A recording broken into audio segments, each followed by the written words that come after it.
Do, do, do, do. Okay, everyone. This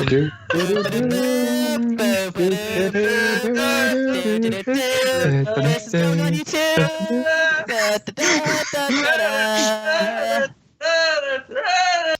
Hey guys, this is Jared Proco from Nerdy Geek Talk, the source of all your nerdy geeky needs, and this is episode 5 of Misaligned, or 5 or 6? 5. 5, yeah. And joining me today are SoundJack. How are you? I am well. I am quite good today. Good. Also joining me is Zeus. How are you doing? I just saw a really bad car commercial and I feel emotionally drained. Let's do this. Awesome. Chris, how are you? Well, yes, I am here because I'm the only one, I think, in this show that has actually read the War for Cybertron novels. So I'm pretty good. So you're the Exodus expert. Or the expertess. I'm the Exodus and Exiles expert. That means you're the expertess. That means I'm going to punch you in the face. Yeah, Stop. I'm gonna. I literally just punched the screen. I'm leaving. Bye. I'm sorry. Goodbye. Yes, please. Thank you. Goodbye. Is he leaving again? He's been exiled. Yeah. It's the wrong novel. But he just had his exodus from the room. That is accurate. I would like to real quick say something. If you're wondering why I'm louder than those of you playing along at home, take a shot. Thank you for interrupting. I just like to say, if you're wondering why my audio sounds like that I'm recording, it's because I'm recording because SoundJack still is setting up from his move. So I apologize for the crap of my audio. Hopefully you won't be getting feedback like what happened when I did it. Hopefully, yeah. That's part of why I've got the fan on is when I usually record, so it drowns out a lot of background noise. Yeah, helps. But anyway, I'm not the host, so I'm gonna shut up. Not for long. So what are we talking about today, guys? We are talking about the first of the novels from the Aligned continuity, Transformers Exodus. All right. Oh, so you mean my summer of what year was that came out? 69. Nope. Wow. It was published on June 23rd, 2010 by Del Rey Books, and the writer of it was Alex Irving. Yeah, so now I got that Bryan Adams song stuck in my head. That was my summer 2010 right there. Yep. I'm reading that just every day. I finished it and I would immediately start reading it again. Yeah, I loved it. It looks good. I've wanted to get it. I just never did. My copy's in tatters. I really need to find a new one. All right, so this is where I'm pretty much gonna let you guys take over because I have not read Exodus. I don't know a lot. You have no witty commentary like me. Yep. Nothing, Jared Proco. Okay. So, if it's okay, what I think might be best is I just go over what I can see from the wiki summary, and Chris can go ahead and just fill in all of the gaps. Yes. Now, bear in mind, like I mentioned earlier before the show, I have had today was Wednesday, and I had the kid's birthday, so I'm a little mind drained. So I'm not going to get every detail. So I'm going to do my best. Yes. My main detail I definitely can remember is the best bromance of all time. Megatron and Orion Pax. Exactly. Best bromance, 10 out of 10. Oh, I can't wait to get that. But the beginning of the novel, it sounds like discusses the state of the society at first. Mm-hmm. Yeah, it's bad. A lot of it, it discusses about how Cybertron's once mighty civilization is in a period of stasis and decadence. Space exploration is done. Space bridges have gone offline. Architecture is absent. The excellent architecture is absent. And most of Cybertronian life is in a bad state.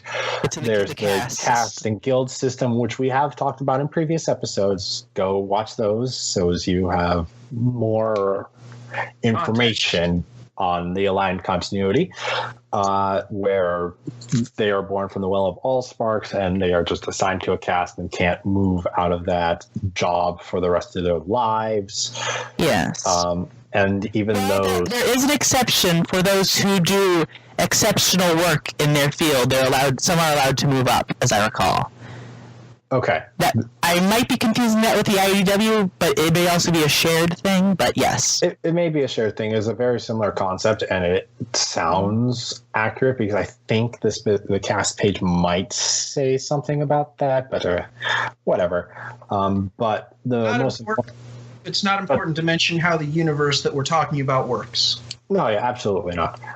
But out of all of those born from the wells, the ones in the lowest caste, mostly the manual laborers and the miners and factories, and gladiators. they don't have names. Yes. They have numbers. Yeah. Yep. One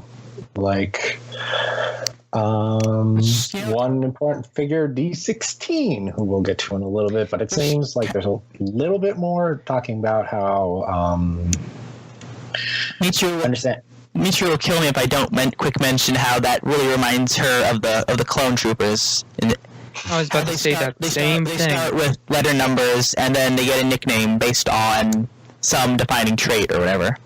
Yeah, I do remember that. Wasn't there one from the Clone Wars cartoon that was like 7s? Yeah, or 5s or 0s, yeah. Yeah. And there was some that I actually think had straight-up Transformers names, but that's off topic. Yeah, I mean, that's fair. Like, military, because, I mean, G.I. Joe's got Transformers names mixed into it. It's just like military code names kind of a thing, I guess. Yeah. Ironhide's a pretty military name, I think. Yeah. Yep. Liquid nitrogen. I mean, Shockwave is a fan. Nitrogen! I guess Shockwave is Nitrogen! Hey there, I did it without murdering my throat. I hope that may come out as like ear destruction, and if so, I apologize. I tried to hold the mic away. Yeah. But getting back to D16, the High Council is a bit aware of the situation that the society is in, and they are aware that death matches are occurring. So they kind of, in the pits and the mining areas, so they kind of like turn a blind eye to it. But one important figure rose up in these gladiatorial combats. Named Megatronus. Yes, the D16 we mentioned took on the name of the original 13, Megatronus, and the fans of the gladiatorial combat decided to shorten the name to Megatron, and that's the name. That's syllable chants work better than 4-syllable chants. That's not quite how it happened in the book. Not quite how. Yes and no. What happened was they were cheering Megatronus, Megatronus, and as they were cheering, it started to blend to his ears. He started hearing it as just Megatron, Megatron. Yeah. So he decided that sounded better, and so he would take that. Yep, the rule of thumb still applies. 3-syllable chants are better than 4-syllable chants. Yes. I'm not discounting what you said. I'm just making a slight correction. Yeah, that's important. That's important, especially with how the wiki describes it, because that's not what it sounds like at all. But clearly that is the not necessarily inaccurate, because it says on the wiki, in the cheers of his adoring fans, the names get shortened to Megatron. Yes, and like I said, that's how I remember it. I could be wrong, but that seems to be what I remember. I will defer to you on that, since you've read the novel 5 times. More than 5. More than 5 times. Like I said, that was summer 2010 for me, and then I've had it for 8 years. So yeah, my God, it's been 8 years. Yeah. Wow. When did we get old? Year by year. 17 and I feel old, so. Hey, you're the youngest on this podcast right Seriously. now, right? I know, but I'm going through that weird part of my life where it's like, hey, what am I going to do after high school? And I'm kind of panicking internally. But anyways, existential crisis aside. I will tell you what I did after high school when we're done. It's embarrassing. Anyway. Yes. So, moving along, Megatron now has a name.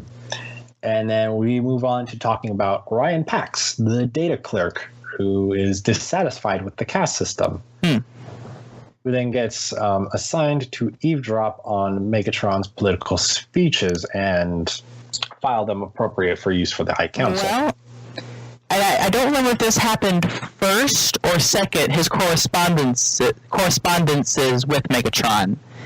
He began those in secret, as I recall. Yes. Which was it was kind of adorable, I won't lie. I'm picking up Romeo and Juliet vibes here. I don't know if that's right. No. Doesn't end in a teenage suicide pact. No. Well, it's basically the opposite of Romeo and Juliet, to be honest, because this young romance, instead of killing the two people involved, they kill everyone else.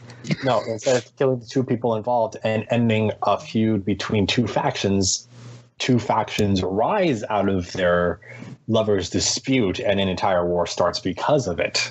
I like that this is how we're describing how the war starts, and also the War of the Prime started when Prima died. Well, or not Prime. I'm using the phrase bromance, but that doesn't know that bromance does not imply lovers. Just so you know, at least not my definition. I don't know if that's the right definition.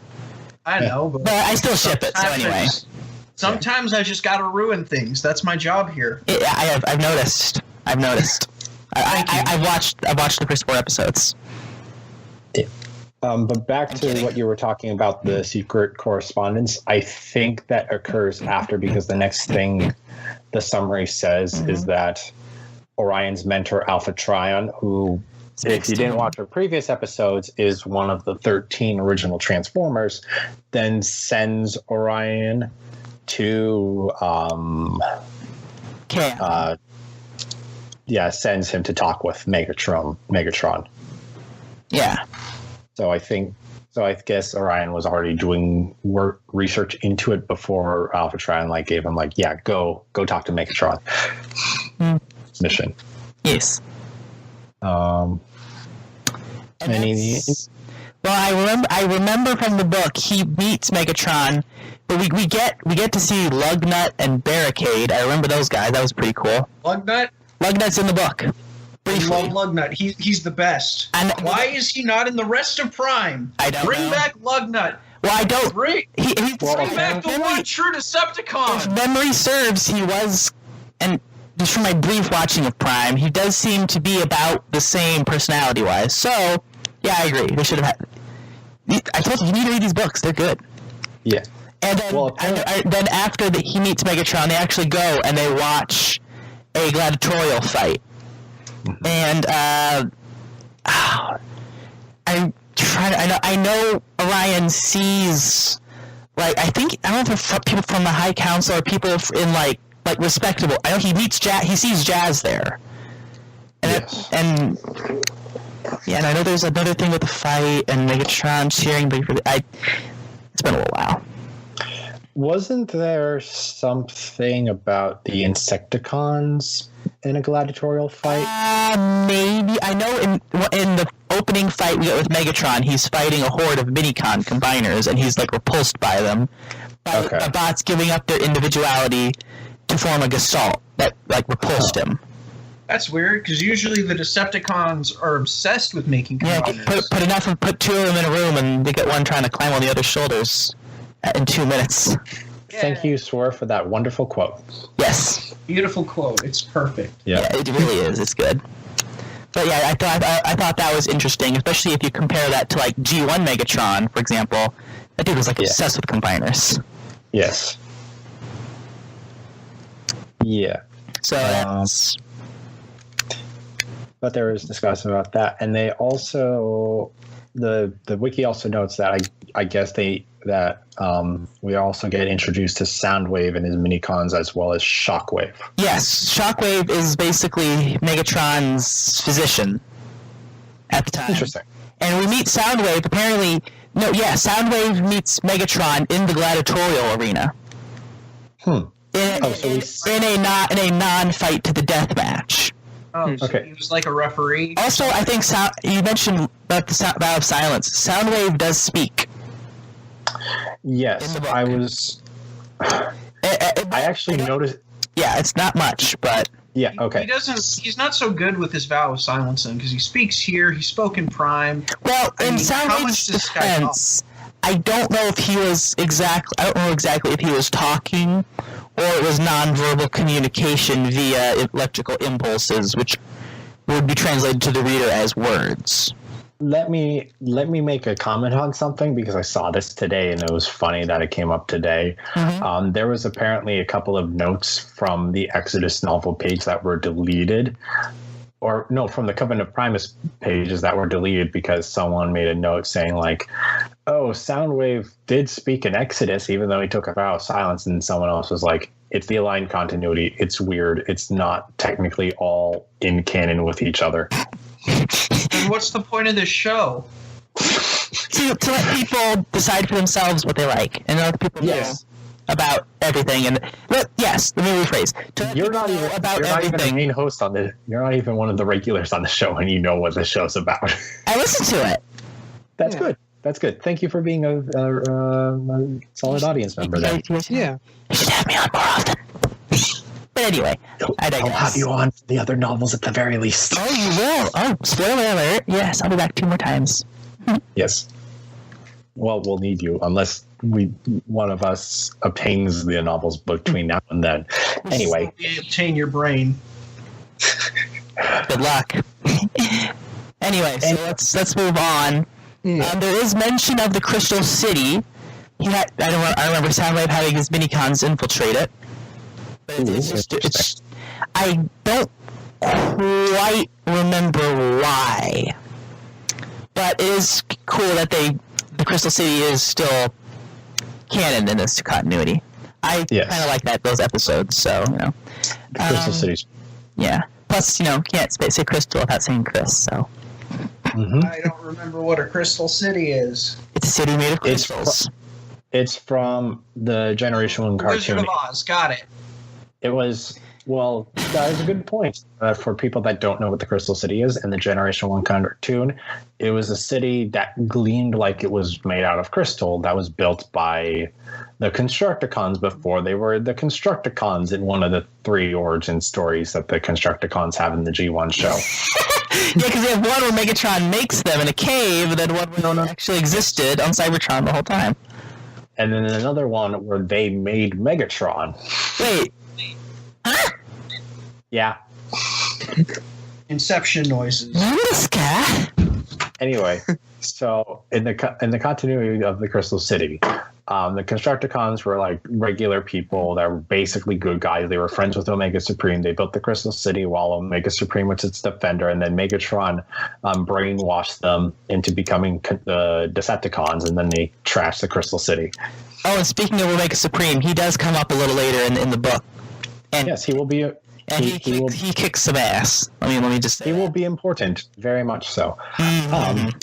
But getting on to currently in the story, there is the wiki summary does state that Orion is vocal in defending Megatron on the Cybertronian datanet. Yes. So then he kind of ends up outing himself as part of the this kind of revolutionary organization. Yeah. Also, I would like to say I have to, in Megatron's defense, I have to sympathize with him at first. He started off with a noble goal, but he let himself get twisted. Yes. Actually, let's. What was his noble goal as stated in the Exodus, if you can remember? Well, it was get rid of the caste system and let every Cybertronian choose their fate for themselves, if memory serves.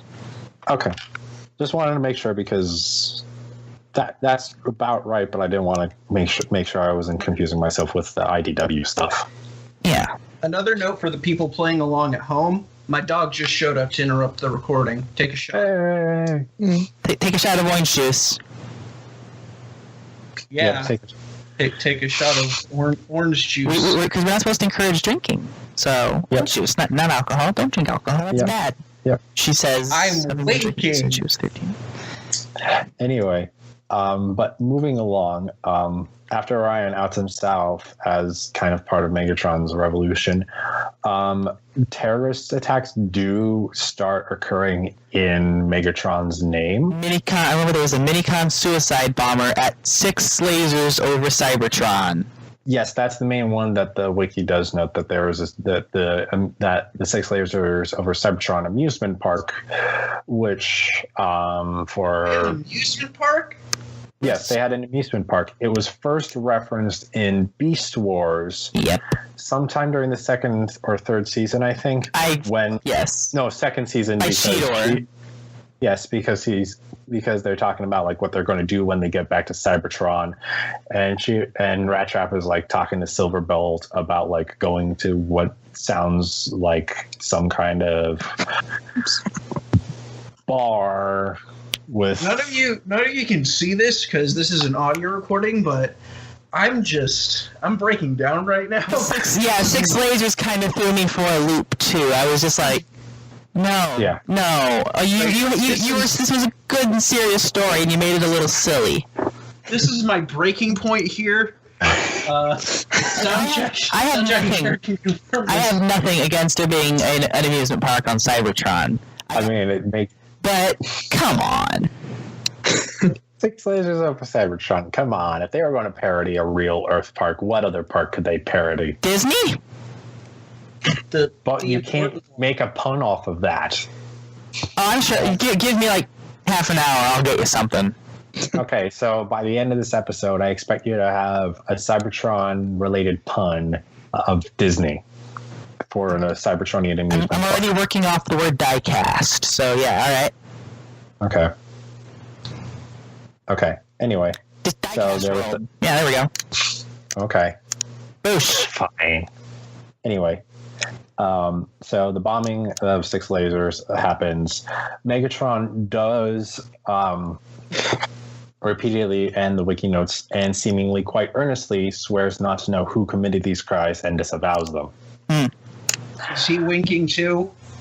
Again, if the wiki in its very brief summary says seemingly quite earnestly, I would say he does not know, at the very least did not intend for these to happen. Whether he's okay with them or not is a different question. Yeah, I would say the way I understood it, he didn't sign off on them per se. No, definitely did not sign off on them, but if they helped to further his goal, then so be it, was kind of the feel I got. But one thing he does acknowledge that he was involved in was the kidnapping of Sentinel Prime. Who was kidnapped by one of his loyal bodyguards, Starscream. Yes, Sentinel Prime was... Loyal? If I remember correctly, because I remember... Starscream? Loyal? Excuse me? Bodyguard, Yes. Are we just going to gloss over that? That's why I said it like that, for comedy's sake. Loyal, in quotation, huge. And they were at a comedy show held by, I forget who. Armorhide. Armorhide, right. I almost because thought it was like Beachcomber, but that was because right. It's based off he's kind of based off the Cybertron Armorhide, who is noted to be a comedian. Yeah. All I have is the original Armorhide. The thing is, even in the War for Cybertron continuity, he can't abide. It's noted that he can't abide hecklers, though. Few things scarier than an angry comedian with a rocket launcher. And they were specifically at the Ulti-Hex Casino when this occurred. Yes. Which So like Vegas. it was like in the sky, wasn't it? That's the feel I got. It was like a mini Cloud City Spire kind of thing. Let me check. I don't know if it was ever described as that. That's just like the mental image I got was like, kind of like the Space Needle. Actually, would be more accurate. Okay. But I don't know. I don't see any descriptions on the wiki that would suggest as such. Okay, real quick side tangent, just because we mentioned Armorhide. Iron Factory Baldicus. Would we want this? Or Baldigus? Yes. Yeah. Is that the Robots in Disguise Bruticus? Because that was like one of my first Transformers, so. Yeah. AKA Ruination. Whatever, it was one of my first Transformers, so. I would pay. Cool. I would pay top coin for that. Yeah. Vegeta has wares if you have coin. Yes. Anyway, so after Starscream and the Seekers kidnap Sentinel, again, Starscream kidnaps him. Apparently, the wiki notes that Starscream is disgusted by Sentinel's show of cowardice during the kidnapping. Yeah. Starscream. Disgusted by cowardice. Oh, the delicious irony. Yes. Oh, yes. Scrooge McDuck, is that you? No, that was like, I don't know what accent that was. That was like half Bogan, half something else. I don't even know what that was. Yeah, no clue. But anyway. I'm the mistress of a million voices. After that, he does... It says he flirts with joining Megatron's forces, but he also notes that he dispatches all of his loyal Seekers to Trypticon Station. Which is important because yes, remember that name. It has a powerful secret that he understands, and that Megatron, for the moment, does not. This will be important later. Yes. Yes, it will. Question: Is this secret big dinosaur? No, but I mean that is also a thing that will happen. Spoilers. Excellent. Well, I think if people are listening to this, they probably already know what a Trypticon is. If you don't know, Trypticon was a giant city. He's basically a giant Mecha Godzilla from G1. But also a city and a spaceship. Yeah. if you want to see a toy review of the recent Titans Return Trypticon, you can head over to my channel, SoundJack 426, for all that and more. And if you want to see an idiot throwing toys around and making bad jokes, we'll get you to can check out any one of my Transformers reviews on PCM Reviews. We're done with the episode already? Wow. Yeah. Hey. Nope. We're giving socials then. He used this to plug his channel, and I wanted to shoehorn in my plug. So is Our Productions. Make sure you subscribe. Okay, I'm done. Anyway. Hack YouTube channel. Rip. So after all of this craziness going on, Alphatron gets Orion and Megatron a secured audience before the High Council where they plead their case. Megatron discusses the violence committed in his name and continues to call for the total removal of the caste system, including the council of himself.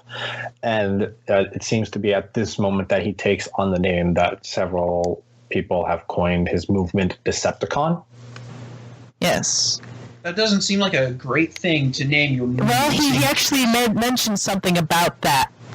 This isn't word for word, but if deceit is something to the effect of if deceit is necessary. If speaking the truth is deception, then we are gladly guilty. This comes from the Prime cartoon early in season 2. I'm sure we will bring that up when we get to that point in this show.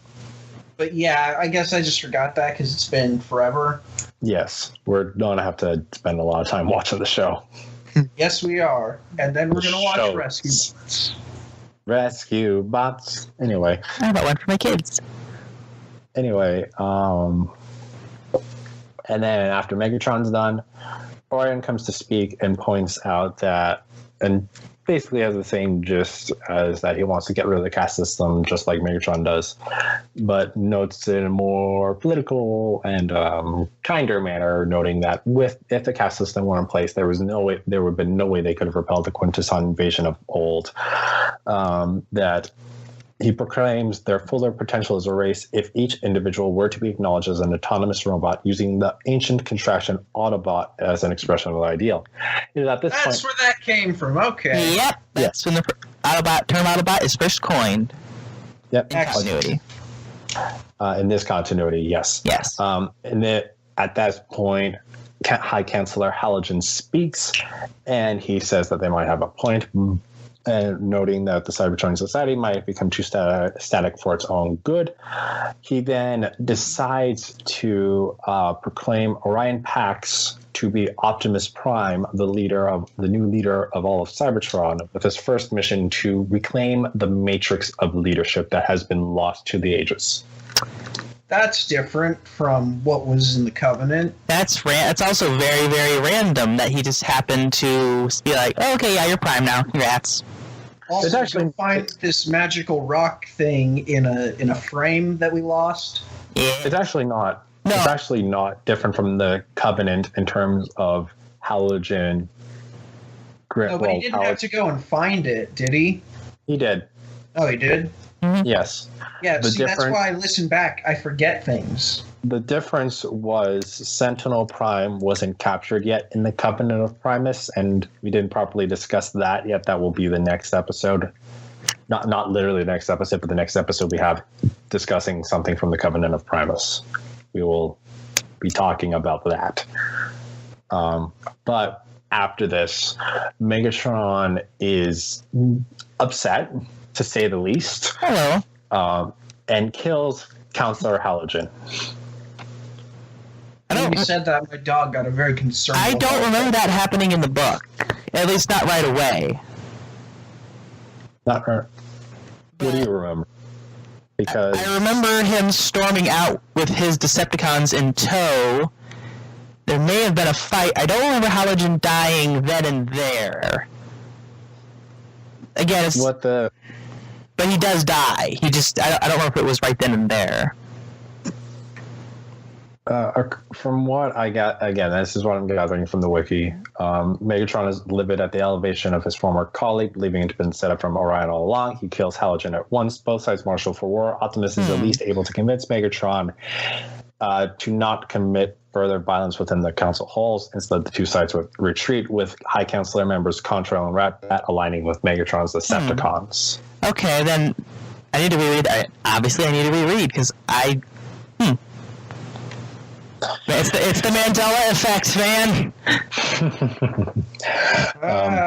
Parallel universes or whatever that is. It's pronounced Berenstain Bears. I don't even know. I'm one of those morons who always heard it as Bernstein, so I can't weigh in on this. Anyway. So, yes. I also, real quick, I'd just like to say, how the heck did Ratbat get to be in the High Council? I think he was the Minicon representative. Okay, that makes sense then. Okay. Yeah. Yes, he was specifically the Minicon representative, so it's probably likely he was the only Minicon on the council. Okay.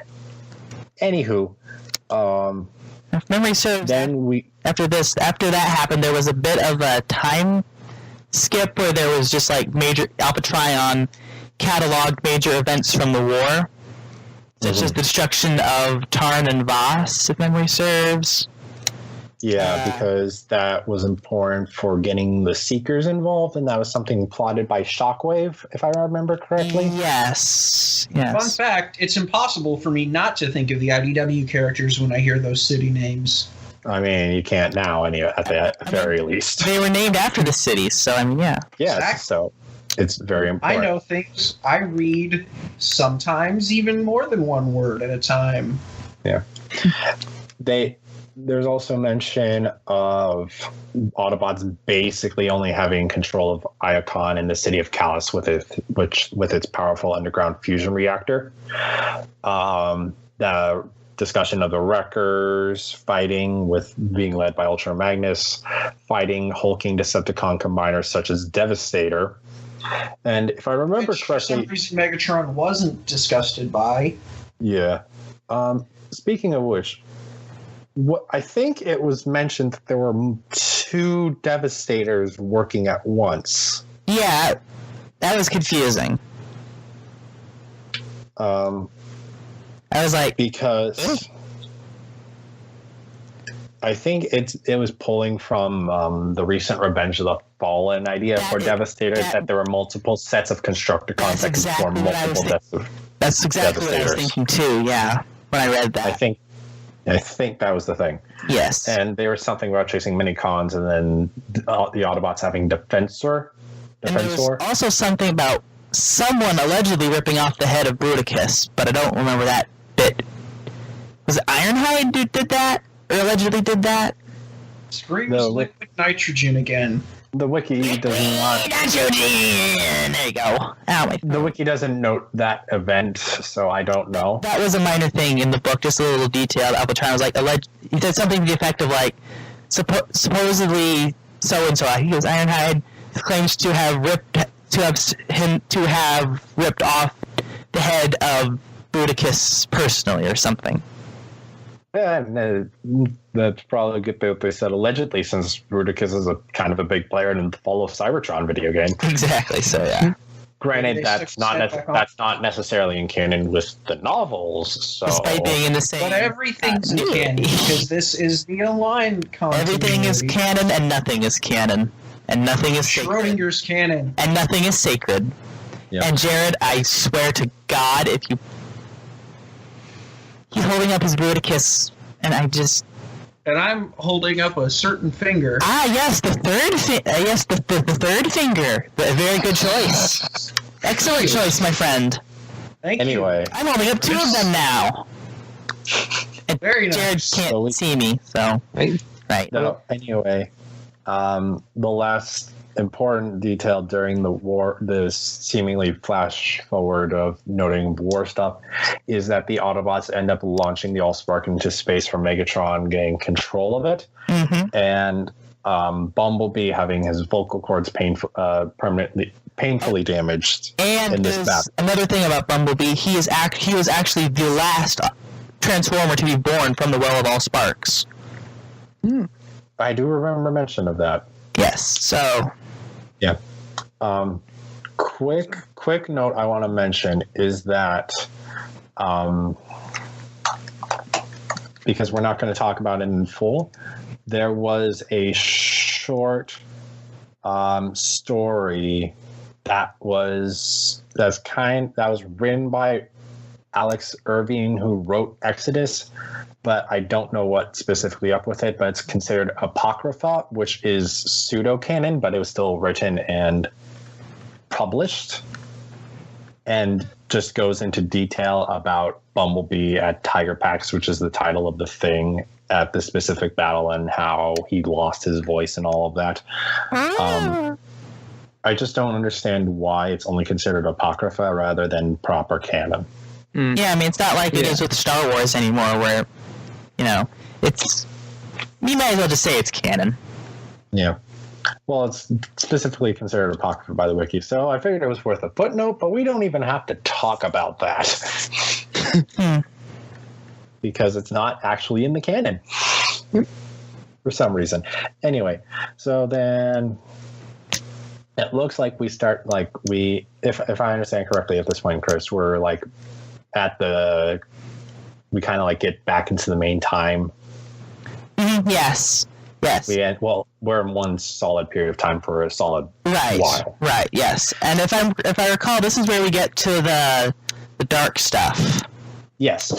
At this point, since the Allspark's gone, Megatron is now seeking a new advantage and orders Starscream to give him access to the secret of Triptychon Station. It's a pile of dark energon. The blood of Unicron. Yes. Which I think there's some... yes, the quotes on the wiki page note a bit of discussion between Sentinel and Starscream about, why did I say Sentinel and Starscream? I was looking at different quotes and I got confused. Starscream and Megatron about the Dark Energon. And I kind of just want to read it because this is some fun banter. Okay. If that's cool with you guys? Go for it. Yep. So I guess Megatron is at this point talking, being like, Starscream, why did you hide this from me for so long? And Starscream responds, do you question my commitment, Megatron? Dark Energon has been here. I have not used it for myself, have I? I have not fueled my Seekers with it. If it is everything it is said to be, I might have seized control of the Decepticons, of Cybertron itself, from you if I had used it. Now, why do you think I did not? Megatron responds, because you were smart enough to be afraid of it. And Starscream finishes, the compliment that twists like a blade in the vitals. A diplomat's skill, Megatron. I would not have expected a gladiator to have it. Except he does good reading. Except you didn't quite do the Starscream voice. It's a little bit like Palpatine. I have a low voice. Trying to go for Starscream would have just been hell. Would have just been wrecked my throat probably. G1 Starscream. Okay, God Christ, that hurt. Die! Starscream! I know. Starscream! Like, There's no escape. my voice sits down here. I can't do anything about it. Same. Ow. Okay, so I need to. Ow, my Just so you know, that was me whisper yelling pretty much. Yeah, and that was me like actual yelling. Oh God, why do I do these things to myself? The only one who can truly do the Starscream voice like that is Chrystabella or Tom Kenny. Yeah. Even in the movie, Starscream voice isn't that high pitched. It's kind of a lower register. Yeah. But Yeah. granted, he just snarls and growls and spits most of the time, probably. This is true. Anyway, back to aligned stuff. Yeah. So The good stuff. Megatron gets the Dark Energon. He enhances the Decepticons, and they now have the combat edge to overwhelm the Autobots. Worth noting something. Yes. Dark Energon at this point behaves more like a steroid than it does how it is in Prime, where it can revive the dead. Yep. If I remember correctly, the Dark Energon used at this point could actually kill the host. Well, if they didn't get enough, because it burned through quicker, Mm-hmm. and the more you use, the faster you burn through it. But so eventually you would reach a point that you cannot fuel up faster than it would burn through you, Exactly. so you would eventually die from using it. Exactly.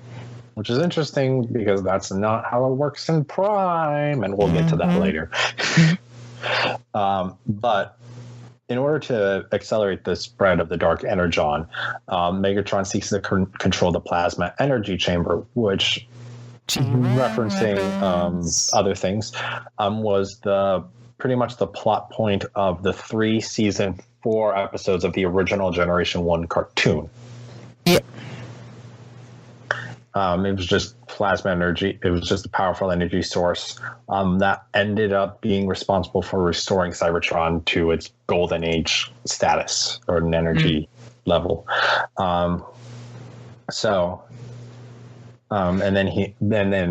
But in this continuity, he was planning to use the plasma energy chamber to accelerate the spread of Dark Energon and just poison the core of Cybertron. Yeah. Permanently empowering his own forces while just basically killing off all of the Autobots' regular Energon and then allowing him to conquer Cybertron. Because if it wasn't, I don't think you mentioned this. In the continuity, Dark Energon can convert regular Energon into Dark Energon through contact. Yes, that is important. So that's why he was doing that. He wasn't doing that just to be a dick. He was actually doing that because it was a strategic advantage. Yes. Yeah. But in order to use the plasma energy chamber, he required 2 keys. He needed to acquire the code key of the 2 code keys, the code key of justice and the code key of power. However, we find out he still has Sentinel Prime alive this entire time. Mm-hmm. And is able to acquire the one of them from Sentinel Prime's chest after defeating the former leader in combat and hacking him apart. Yes. The second one actually comes to him, it sounds like. Teletran 1 reactivates Cybertron's long-disused Ultimate Guardian, Omega Supreme, who possesses the second key. Yeah. So Omega transforms from city mode to rocket ship mode, and Omega nearly crushes Megatron and the Decepticons to death. And Blackout's in that scene too. Ooh, interesting. Yes. We get to see Blackout. And he doesn't die. Yeah. That's good. He doesn't die until the Prime comic. Spoiler! Yep. Anyway, so then Omega is trying to fly the plasma energy chamber out away from Megatron, but Starscream and the Seekers manage to shoot down Omega, and apparently the Autobots are here. Yep. Because at the crater of Omega's impact, neither the Autobots nor even Omega Supreme's robot mode can provide a match for our Dark Energon-empowered Megatron. Yes. Omega is defeated. Megatron acquires the plasma energy chamber, And while Ratchet does manage to save Omega's life, they cannot stop Megatron from tainting the core.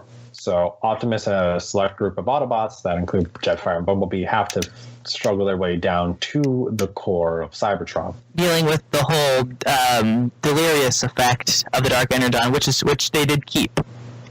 Okay, so they did specifically mention that, like, the radiation of the Dark Energon. Yes, it was like messing with them, and they were like getting all basically equate it to being immensely intoxicated. Oh, fun! Without any of the fun side effects of loosey goosey, just the whole dizziness and just unable to see where you're going, and it was good old Cybertron landed the metal moon, just getting ready to jettison some weight. It sounds like. So then they get to the core. Bumblebee does manage to extract the plasma energy chamber, and Optimus talks to the core itself through a mental communication. He's hearing the voice of God in his head. Oh sure, yes. Oh sure. When Optimus hears the voice of God in his head, he's the chosen one. When I hear the voice of God, I'm a danger to myself and those around me. I need to be locked in a padded cell for 3 weeks. Well, in this particular instance, the voice of God in his head does tell him that though the contamination has been removed, the Cybertron does need to shut down in order to heal from the damage. But in order for Cybertron to have hope, the core does bestow Optimus the Matrix of Leadership.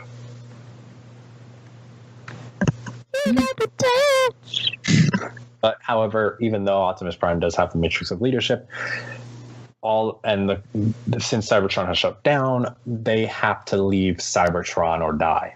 Yeah, because there was something about there being like some serious like tectonic shifts and stuff.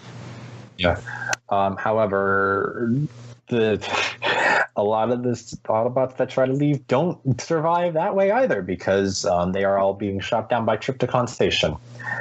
There is one shuttle that does make it to Trypticon Station, which is called the 8-track, which is able to link up with Trypticon Station and forces it to crash. However, when it crashes, it transforms into its bipedal reptilian monster mode and decides to go on a rampage. Which was created with really twisted shockwave science. See, there were scientists on board the station that I believe were working for Starscream. So Starscream goes there at some point in the book and discovers they're all dead.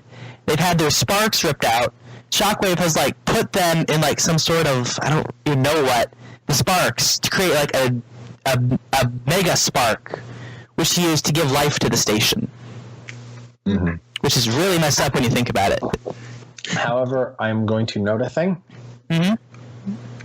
It does list in the errors that there are 2 contradictory origins for Trypticon, because early in the novel, Orion Pax researches the station and discovers it was secretly recreated from a simple space station was given a spark when Dark Energon was hidden aboard of it by an ancient iteration of the Howard Council headed by Sentinel. But then elsewhere it's only called a semi-sentient and a drone until Shockwave is credited with giving it multiple sparks to turn into a transformer like you described. Yeah, that's probably what happened. Like I said, yeah, but again, 2 contradictory origins. Either way, giant robot dinosaur. Which, while we're talking about contradictory origins, I'm going to bring this up really quick because I just remembered about this. Apparently, Starscream also says contradictory backstory. With these 2 lines of dialogue, this first one comes from page 78, which reads, "Not even Starscream, who had spent much of his scientific career in the labs contained within these refracting walls." And then later on page 158, "See what?" Starscream asked. "Neither Starscream nor Megatron were scientists." What?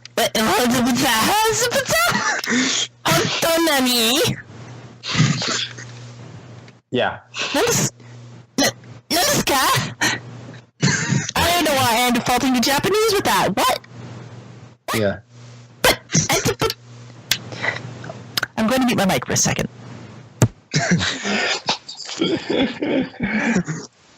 It's fun looking at the errors for these novels because it seems like they forgot to proofread a couple extra times. Yeah. Don't say! Hey, the aligned continuity. While here, I'm also going to note another thing. Bruticus Maximus, like Chris mentioned before, does show up in the novels. However, Bruticus Maximus and Onslaught are referred to as Constructicons rather than Combaticons. Yeah, that was another thing. I was like, ooh, okay. I mean, that's a simpler one, but... Whoops. Sorry. My only way of rationalizing that was like, they started out as that, and then they specialized into the Combaticons later on. That was kind of how I rationalized it. That's possible. Or someone just wrote the wrong name down. That's probably more likely, but I'm still able to rationalize it because I'm a hopeless Transformers fan nerd. Yeah. Yep.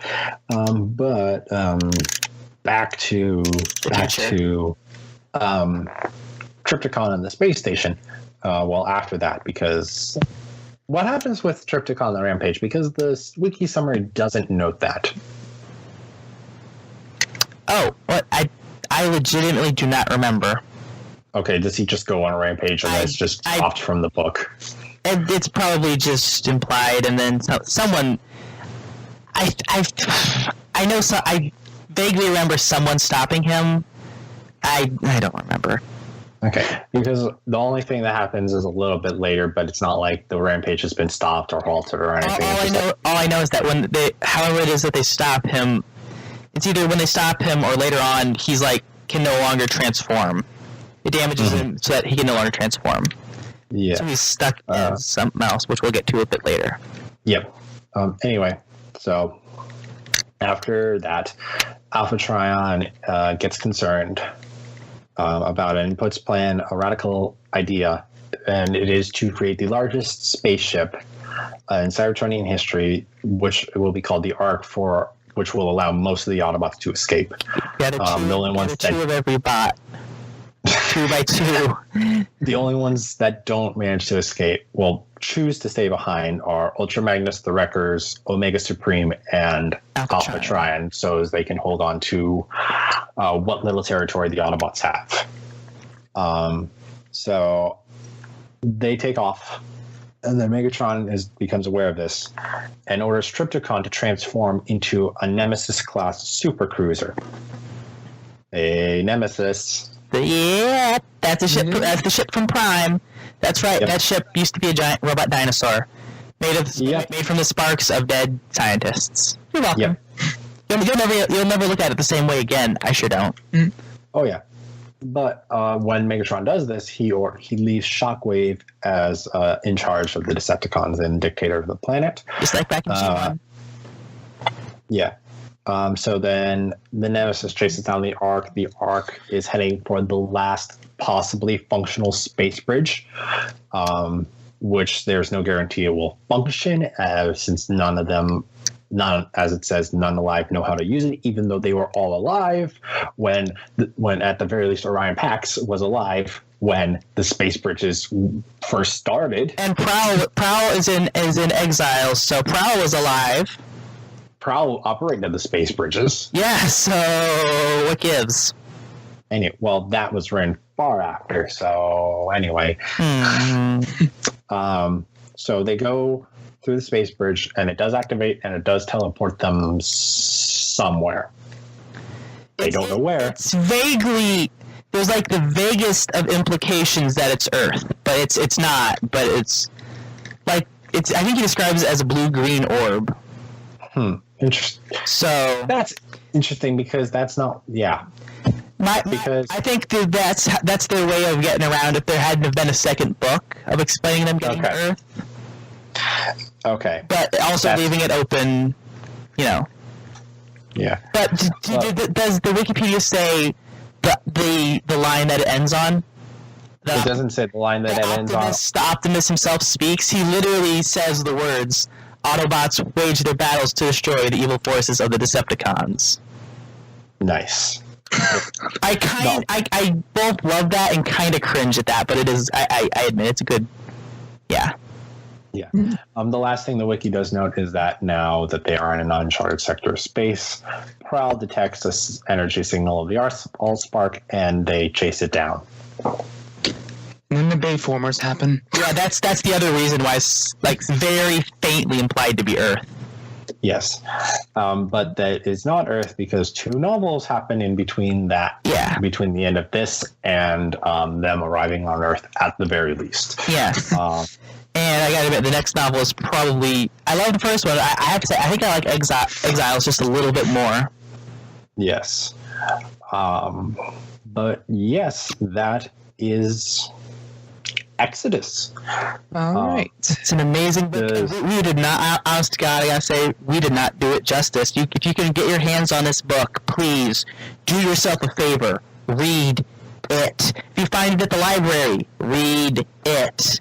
It is 288 pages, so yes, there is a lot of detail that we probably did not cover. Oh my God, yeah. I mean, there's so much stuff that I just want to talk about. Just tiny little details that I loved, and it would Go ahead, talk about some of your favorite points. No, we'd be here for 2 hours. All right, give us your top 3 favorite small points then. Just all the different tiny little references to all sorts of different franchises, like Armada, G1. Just tiny things that wouldn't make a huge difference in the story, but seeing them is just like, oh, hey, I get that reference. Okay. Gotcha. I am a sucker for references, so. Mm-hmm. Yeah. Yeah. Nostalgia. Not even necessarily nostalgia, just yeah. if it's like seeing something I enjoy referenced in something else. Yeah. Yeah. And we're even over this, not exactly a small point, but just the whole bromance thing between Megatron and Orion it's so tragic when you're reading it because like they are friends. There's like almost zero like deception with Megatron. He genuinely considers Orion Pax one of his closest friends. Mm-hmm. And then the perceived betrayal, which, by the way, I meant to bring this up before. It's said later on that Alpha Trion spoke to the High Council before the meeting about whatever was going on. Mm-hmm. So that's why they named him Prime. Huh. Was because Alpha Trion probably was like, okay, listen, he probably was like, okay, listen, that dude, yeah, he's 13. He's not 13 years old. He's literally the 13th Prime. So I don't think he would do that. I don't think the council. Okay, maybe not that directly, but you get what I'm saying. I mean, he did. The council didn't even know he was one of the 13. Well, you get what I'm saying. Though he had enough sway. Yeah. He was like, listen, He dude, tried to edge them on. he's going to do good things. You need to make that boy Prime. All right. Yeah. We could Possibly. Yeah. Zeus, you were actually kind of quiet for this one. I thought he left. Because he's gone. Yeah, He left? He's not there. Yeah. I think he left a Yeah, while he went ago. for dinner. He never came back. He just typed in the chat in the saw Skype chat the saying he had to thing. leave for dinner. Wow. Whoops. Yep. So that means I take Zeus's place in all the remaining episodes, right? We never agreed to that. That was not part of the contract. I am altering the contract. Pray I do not alter it further. Uh-oh. I think we're in trouble here, Jerry. But anyway, Jerry is now Darth Vader action figure. yeah. Nice. But- Well played, sir.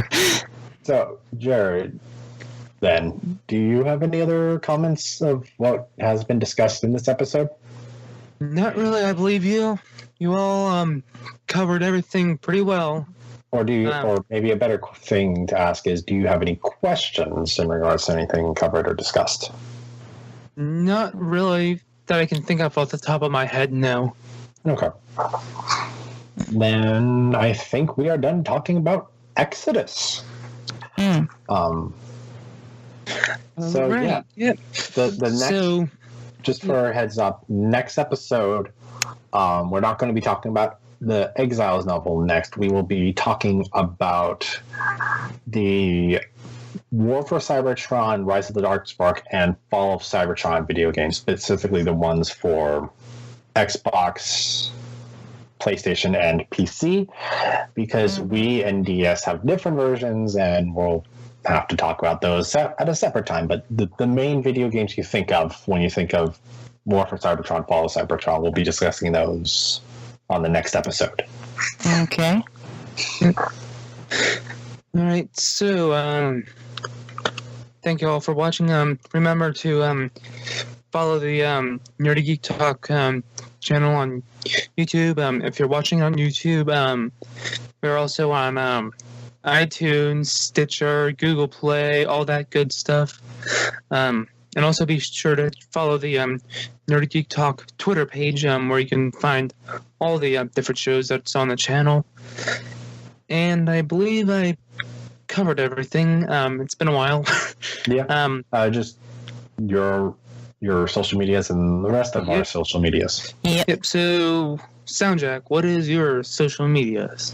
You can find me on YouTube, Instagram, and Twitter at SoundJack426. On my YouTube channel, I do toy reviews as well as my own podcast called SoundJack's Rambles, where I talk about different nerdy things I like to talk about, usually just a specific topic per episode. I'm also working on a couple other projects, though episodes are going to be kind of light at the moment, if at all, because I've just moved and I'm just getting things set up and organized, and things are just different at the moment. I also have an Instagram where I post photos of toys that I reviewed, but at the moment it's just photos of things that I'm doing that I find or have done during my moving process. And then my Twitter, it's just where I post things. I hang out. Come say hi to me if you want to. Quick note, I also am on the Steel City Bots podcast along with Jared. On the Nerdy Geek Talk channel, and I also run their Instagram, so you should also check that out at Steel City Bots on Instagram. And look who came back just in time for the outro. Yep. I still see an empty chair in an empty room, so... We snaw. Oh my god, it's a good... Okay, so, like, literally on my screen right now, it's still the picture of his room. So... Okay. Well, it's like we're talking to a ghost. You're talking to Gus. Yeah, you're... Well, you Jared guys sound like a fax machine to me, so... Uh-oh. This is spooky. Well, as long as Chris can hear you fine, because she's the one recording this. Yeah. Wait, was he talking? Alright. Yeah, he was. Uh-oh. I'm kidding. Oh, well, I'm good thing it's the end of the episode. I'm kidding. I can hear him just fine. Okay, cool. I've been April bamboozled.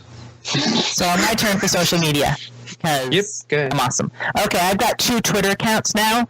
We've got my main one, which is 18 up only, is Shingeki.ass. That's where I am most of the time when I'm not at work. And even sometimes when I am at work, but you didn't hear that from me. Anyway, the other one that anyone can follow, which I'm not on as much, but I do have notifications on for it, is Soza Productions. If you want to follow, that's where anyone can follow me there. Yeah, that's like my backup and alt. And now I have an Instagram. Crap, what was it called again? Let me just open it up here. I know it's Spook Troop. Yeah, just straight up Spook Troop. And that's Spook spelled S-P-O-U-K-E and then T-R-O-U-P-E. It's a pun. That one I just occasionally post to, not very often, and you can follow it if you want. And then there's, of course, my YouTube account, which is Sonozawa Productions. I've actually been posting this stuff a little more often there. If you want to subscribe, I would appreciate that. I might start doing toy reviews. I don't know, don't hold me to that, but I'm probably going to hold you to it. Up another dramatic reading of my brother's novel. So, look forward to that. Anything else? Not really, so Zeus, you're up. Yep. Alright, you can find me on Twitter at _Zeus. That's the word _ spelled out, followed by Zeus, the Greek god. Okay. That's where I am most of the time. You can also find me on Instagram at pcm.exe. I don't post there as often because most of my audience I have there isn't interested in what I'm currently interested in. But when I do post, it's a little bit of fun. Okay. And then you can find me on YouTube at PCM Reviews, where I throw toys around and don't script out anything. And you can probably also find me lurking in alleyways, waiting to find continuities that I can ruin. Nice. So real quick, I'm going to say, I just noticed my headphone cord was kind of whopper-jawed again, like from the before. So if my Soch didn't come through, that's going to be hilarious. Well, I can hear you fine, so... Yeah, we heard you fine. Oh, Yeah, we didn't hear anything. Oh, thank Yeah, we God. didn't hear anything. Okay, It was- because it was like when Zeus started talking, it was like, I was like, oh crap. Anyway, so shutting up now. Yeah, good. That leaves me, so you can find me on Twitter at Jared Proco. That's where I'm at. Basically all the time whenever I'm not either working or going to school or just flat out sleeping. So, or just being on YouTube and doing YouTube stuff. So yeah, that's basically it. So thank you all for watching and Bye, goodbye. Anara. I'm sorry. And